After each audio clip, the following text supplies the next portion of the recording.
So one can wonder why Walmart maybe doesn't want to subject 1.5 million workers to a system of teaching that encourages communism and fascism in the workforce. I wonder, is it because they hate black people, or is it because they don't want proto-Nazis trying to give you a deal in the grocery aisle? I'm pretty sure it's the latter.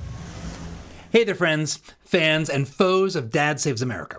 John Papola here, and I thought I would take this Friday to look back on the death of DEI, the DIE of DEI, because this is one of the big stories to come out of this season, of this election, of this year, and, don't take my word for it. Take the word of the people who you should never listen to, but we will listen to them just this once. It's Maureen Dowd's piece for the New York Times entitled Democrats and the Case of Mistaken Identity Politics.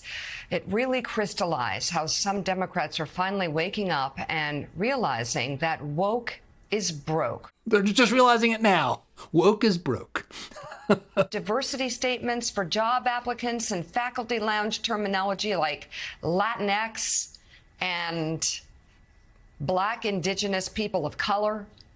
BIPOC. This alienated half of the country or more. And keep this in mind, a revealing chart that ran in the Financial Times showed that white progressives, and this is how it has been for too long, white progressives hold views far to the left of the minorities they champion. White progressives on the far left said, we're going to save you, Black and Hispanic people of America. A lot of Black and Hispanic people in America say, no thanks. You're kind of wild. You're too far left. We believe in the American dream. We want to be part of the American dream. Thanks, but no thanks. Keep that in your college classes. So you might be thinking, how dare you show these people doing, is it the third or fourth 180 in the past 6 months? But this, if you are a skeptic of identity politics and the DEI regime, you should take this fundamentally as a sign of progress. That even people who 10 minutes ago were saying this is the most important thing of our times and touting all of its language are running away from it as fast as they can. But before we get into what is happening, I think it's important to lay a foundation for what DEI actually is, because as is true of everything, this has turned into a buzzword fest. And I think it's always important, if we're going to grapple with tough subjects, to define our terms so that we're talking about the same thing. And there's a collection of videos that do a pretty good job of this, and so let's check some out. Diversity, equity, and inclusion, or DEI, is a term you've probably heard quite a bit. DEI. And DEI. DEI. DEI is representation. It's the number of people that you have in the organization that mirror the labor force availability. Fortune 1000 companies publicly acknowledge the importance of racial diversity, pledging $340 billion to promote change. DEI advocates point to several benefits, including improved innovation, recruitment, and company reputation. So I want to stop for a second, because I think, having spent my career in the creative industries, not just in the creative industries, actually more broadly, a ring of truth to this. I think differing perspectives, marrying different schools of thought, different fields, different life experiences, can be the source of innovation. In fact, guest on the show, friend, and frankly, intellectual mentor, Matt Ridley, has this TED Talk in which he talks about innovation as ideas having sex. Different species of ideas coming together and producing the cockapoo of ideas, the spaniel poodle hybrid of ideas, that new and improved extra cute dog of ideas. This is real. This is true. There is a value in diversity, but diversity comes in many forms, and Skin Deep is only one of them. We say we don't want to have people figure out how they fit in. We want to help people figure out how they stand out. We don't want to have people fit in. We want to have them stand out. This plants the seeds of where we're heading in this video, because, again, fitting in is kind of important if you're part of an organization, if you're part of a team. There is or a culture, or even a society, a nation. There's a certain amount of fitting in that not only is necessary, it's also what we as human beings, the groupish creatures that we are, crave. Standing out, we also crave, but sometimes we can take that a little too far, as we will soon see. In 2023, more than 75% of companies in the S&P 500 use DEI metrics in the pay of CEOs and other C-suite executives. U.S. companies spend an average of $8 billion a year on DEI. So that gives you just a tiny sense of how vast this philosophy, diversity, equity, inclusion, is. 75% of CEOs were being compensated in part on how well their companies measured up to this DEI, racial and gender quota system. And $8 billion, with a B, dollars a year being spent in the private sector alone to support these programs. But things are a-changin'. Deere is pulling back from DEI measures. Technology companies made big cuts to those DEI programs. Lowe's is the latest company to roll back DEI efforts. Walmart joining a growing list of companies rolling back diversity, equity, and inclusion initiatives. The largest retailer in the world confirming it will curb racial equity training for employees. No longer consider suppliers race or gender to boost diversity. Stop selling LGBTQ-themed items online that are marketed to children, including chest binders for youth going through a gender change. I have to say, chest binders for youth going through a gender change being sold at Walmart. This is how nuts our society has gotten. Selling in the children's clothing section things for young girls to make them feel even worse about their bodies than they already are struggling to feel. This is this is the stuff that drives me completely crazy. But you know what? Better late than never. Not today, Satan. And end funding for its Racial Equity Center, a 5-year philanthropic effort launched after the police killing of George Floyd in 2020. Walmart, which employs roughly 1.6 million workers in the U.S., also ended its participation in the Human Rights Campaign's Corporate Equality Index, following the same move by Ford, Harley-Davidson, Lowe's, and Molson Coors. So, 75% of CEOs being subjected to racial quotas as part of their compensation. Now the tide is turning. Our biggest employers are saying, maybe we should stop this. This isn't turning out the way we thought. Or maybe they're kowtowing to red hat wearing MAGA fans. I guess it's up to you to determine why you think this is happening. There is sort of two schools of thought on the pro-DEI side that are interpreting this. And there's a couple clips worth looking at. One is, let's say, the more academic-minded approach to pushing back on the reaction. When companies abandon their commitment to DEI, especially a company as big as Walmart, it gives others permission to do so. It gives others permission to turn their backs on women, on veterans, on Americans with disabilities, on customers, clients, and employees who are racially and ethnically diverse. I say that's the more genteel version. It's not especially genteel except in its tone. But yeah, so if you're turning back on DEI, you are turning your back on all the people that constitute DEI. That's one angle. But you can take this even further and be unfiltered in your tone, as Roland Martin does here. Well, Walmart has decided they're going to get rid of their DEI policies. Why? Because right-wing conservatives have been targeting a number of public companies, telling them they don't like what their support for transgender, LGBTQ, as well as Black folks and other minorities. This is a part of the attack against critical race theory, part of the attack on affirmative action. This is all about the right-wing agenda. Now, buy my book. I try. I've been telling everybody since 2009, we're living in the age of white minority resistance. They want to get rid of any program that helps Black folks or any other minority group. And in their minds, no, No, we don't want just 95% of the money. We want all of the money. Unfiltered, or perhaps unhinged, depending on how you look at it.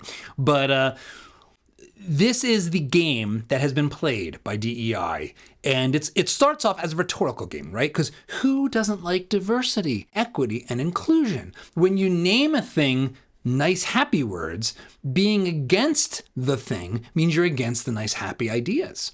And that's all rhetoric, and it's potent rhetoric. It's played a role in our Fortune 500 companies getting on board with this philosophy and these programs, and subjecting 75% of CEOs and half of all workers to it. But the private sector has this thing that is unique. It's called profit and loss. And so companies actually need to see that the things they do work. And in fact, they actually, in general, care about their employees. Most companies don't want a race war happening on the factory floor. That's not good for business. So whether or not these programs actually promote harmony and inclusivity is ultimately an empirical question. And this brings us to a study that was just published in the past couple of weeks that in some ways is a new watermark for thinking about and talking about DEI programs and their actual effects. And I want to take the time to dig into some of the results of this study, because chances are you won't read it, so I've read it for you. And they are shocking. So first up, the study is called Instructing Animosity: How DEI Pedagogy Produces the Hostile Attribution Bias. And it is by an organization called the Network Contagion Research Institute. And I went and I looked at their website and the leadership team. It's actually an interesting and eclectic group that includes people who are involved in Heterodox Academy with Jonathan Haidt, and hardly like a radical right-wing organization, but definitely one that sees itself as being outside of the university academic elite mainstream, which has been infected by this ideology profoundly. And we'll get to that later in the video.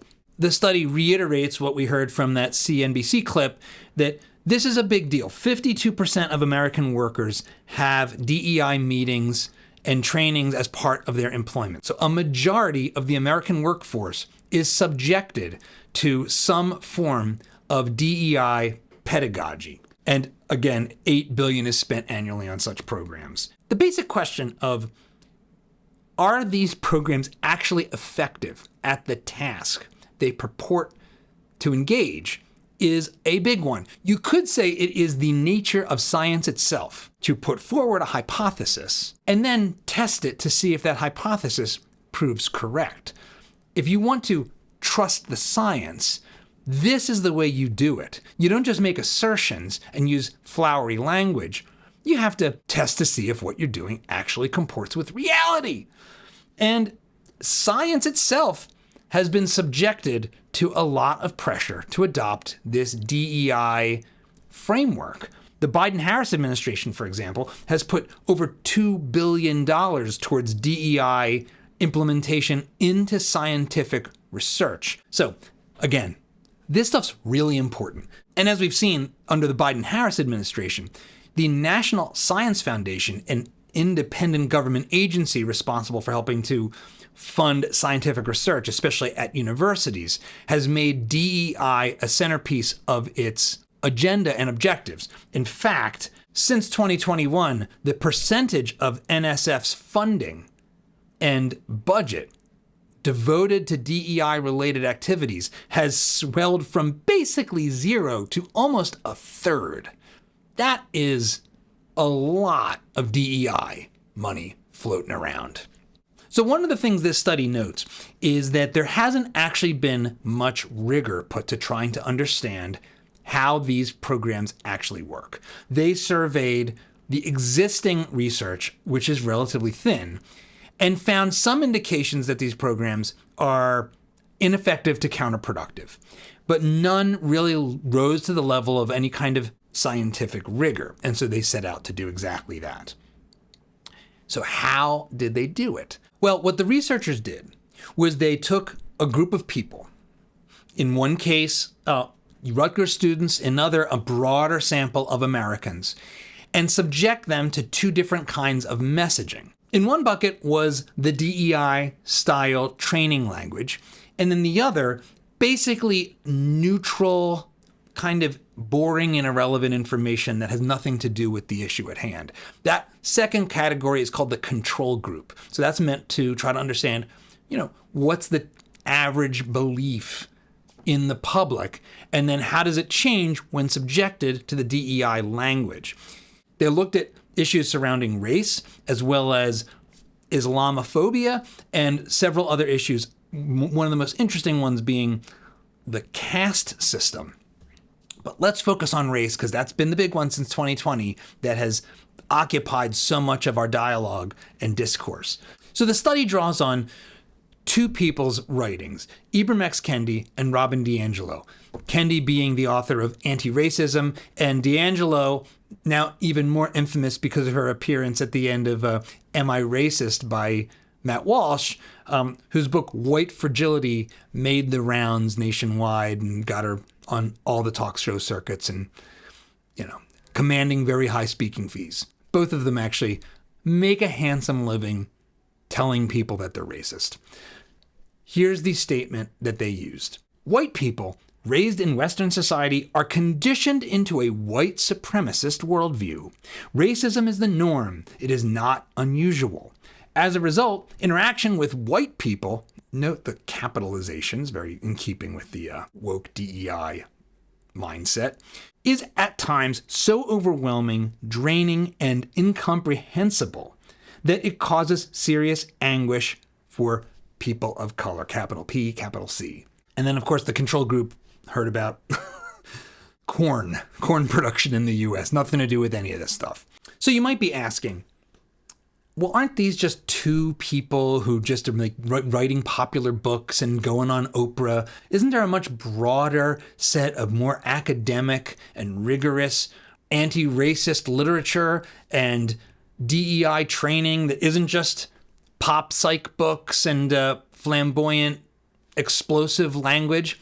Well, they tried to account for this, and so they actually surveyed all of this pedagogy and constructed this mind map of critical theory, woke word salad, and essentially determined that more or less the Kendi DiAngelo style and their actual words and works are prevalent. This is what DEI actually is in practice out there in the world for half of all workers and 75% of CEOs. So being subjected to this extreme language, and of course the corn production part, the subjects were then told a very simple, sort of sterile story. And it went like this. A student applied to an elite East Coast university in fall 2024. During the application process, he was interviewed by an admissions officer. Ultimately, the student's application was rejected. Now, no indications of any aspect of the student or the admissions officer or the school. We don't know anything about. This is all the subjects were given. And then they were asked a series of questions. And their responses are shocking. The people subject to DEI language and messaging were 35% more likely to believe that there were microaggressions against the applicant. 25% said that there was harm experienced by the applicant. 24% said that violence. How violent was the interview? How violent was the interviewer? 24% thought they were violent.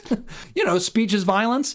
On and on and on, along all of these utterly irrelevant and impossible to determine metrics of racial disparity and harm, the people subject to DEI messaging suddenly saw racism everywhere. But they didn't just see it, they felt something had to be done.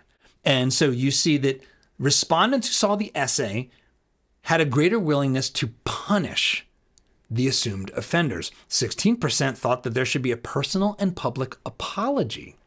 14% said students should protest the admissions office.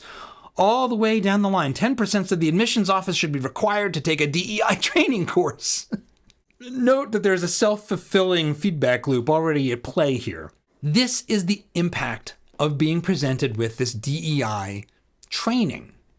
Hypersensitivity. Here's the conclusion from their surveys. Across all groupings, instead of reducing bias, they engendered a hostile attribution bias, amplifying perceptions of prejudicial hostility where none was present. They're seeing racism, sexism, misogyny, homophobia everywhere they look. It's in it. It's in everything. It's in the air. It's in the water. It's in ourselves. And punitive responses to the imaginary prejudice. These results highlight the complex and often counterproductive impacts of pedagogical elements and themes prevalent in mainstream DEI training. We are being trained to be racist. Now, Ibram X. Kendi actually says as much in his book, Anti-Racism. He admits that what he wants is for us to be actively discriminatory in the name of erasing past discrimination, and that in the future, we will need to be discriminatory to eliminate present discrimination. That's almost an exact quote from Ibram X. Kendi himself in his book, How to Be an Anti-Racist. So what they are finding is that focusing on identity, soaking in narratives and stories about oppression, not only makes us hypersensitive to identity, it also makes us, there's no other word for it, more authoritarian. And in fact, several social psychologists, Jonathan Haidt and Steven Pinker, have noted that there is a tendency for people who see themselves as extreme egalitarians to shift into an authoritarian mode. Essentially, it's the path to communism. This, let's be inclusive, let's have equity in its extreme form, gives rise to a Stalinistic demand for control. And that is what we were seeing, the demand for punishment, for re-education camps, in the name of things that are completely invisible, completely constructed in the minds of the subjects. And so the study actually found exactly this, that the willingness to punish people and what it called left-wing authoritarianism rises with exposure to DEI messaging. DEI literally makes its subjects more communist.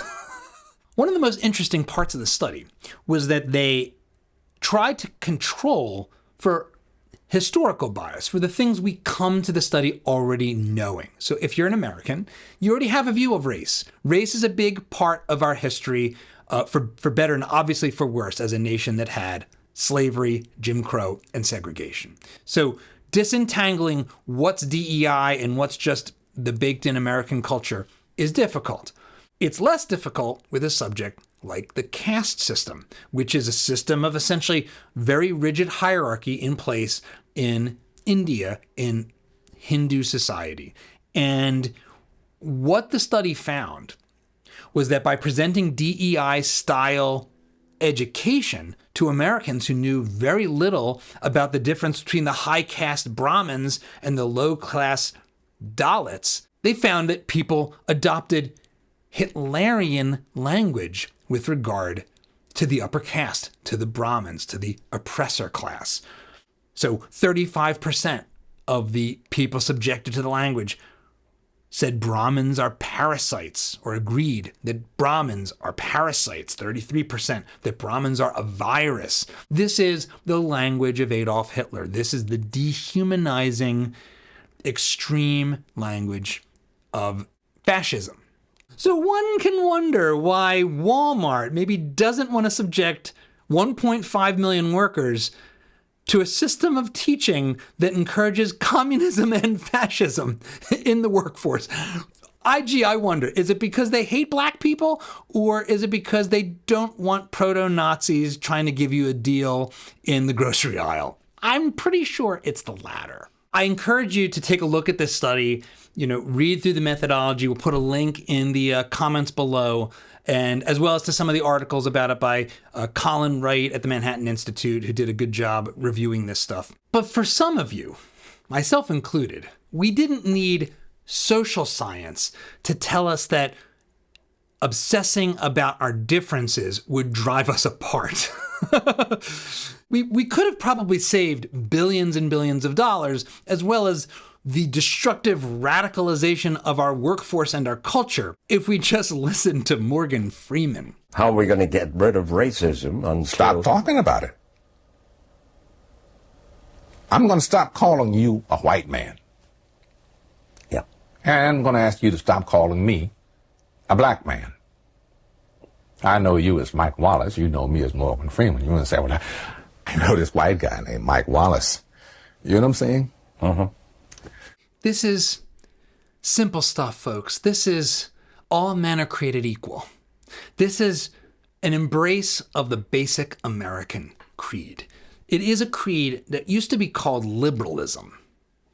And DEI is a rejection of that creed. We could have avoided a lot of pain if we just listened to the greatest voiceover man of the modern era, Morgan Freeman. But this is actually part one of a two-part series, if you will, because the origins of this DEI philosophy have roots in something that is pretty uncomfortable to talk about, but has big implications, not just for our future, but for our kids and their relationships with each other. And I am going to use that as a teaser to tune in next Friday. Until then, have a great weekend.